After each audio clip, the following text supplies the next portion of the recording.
Еден ден пред Русија да ја нападне Украина на 24 февруари, полскиот председател Анджеј Дуда го посети Киев и вети дека Полска никогаш нема да ја остави Украина сама. По почетокот на војната, Полска ги пречекува украинците кои бегаат од војната и ги третира како гости. Лукаш Адамски, заменик директор на Центарот Мирожевски во Варшава, истакна дека Полска станала дом за милиони украински бегалци. Украинските граѓани имаат проширени права во Полска и обратно. Полска исто така одигра клучна улога во олеснувањето на испораката на западните системи за оружје и хуманитарните резерви за Украина. Адамски рече дека руската закана ги променила не секогаш мазните односи меѓу Украина и Полска.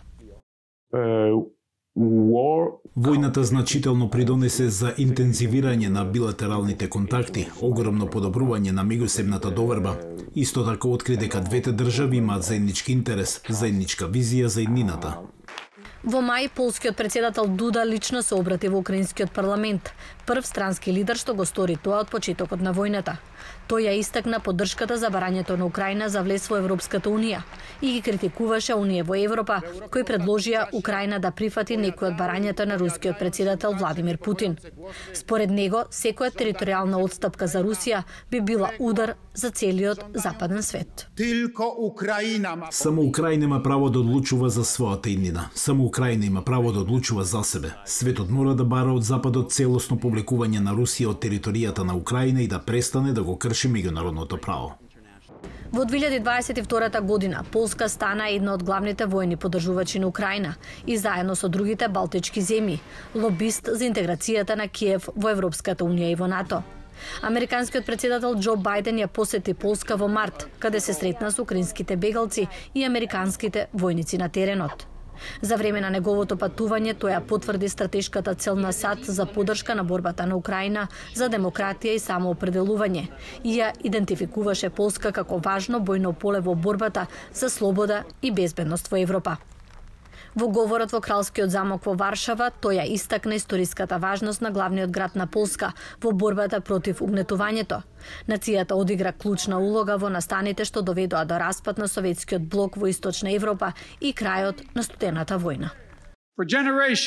Со генерации Варшава стоеше таму каде што беше оспорувана слободата, а слободата преовладуваше. Денешните борби во Киев и Мариупол и Харков се последната битка во долгата борба.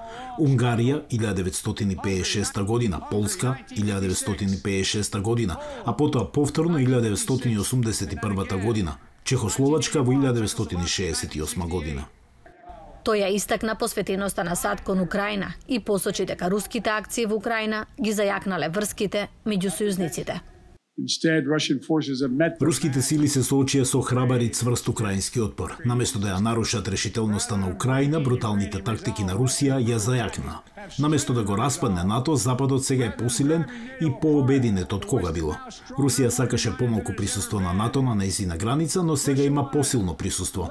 Поголемо присуство со над 100.000 американски војници овде, заедно со сите други членки на НАТО. САД и Полска придонесоа финансиски за Украина. Според Килскиот институт за светска економија, меѓу 24 јануари и 3 октомври, САД ветиле речиси 55 милиарди долари воена, хуманитарна и финансиска помош за Украина, додека Полска ветила речиси 3 милиарди долари. Бидејќи полската територија е база за украинска поддршка, Полска стана незаменлив сојузник на САД за европската безбедност.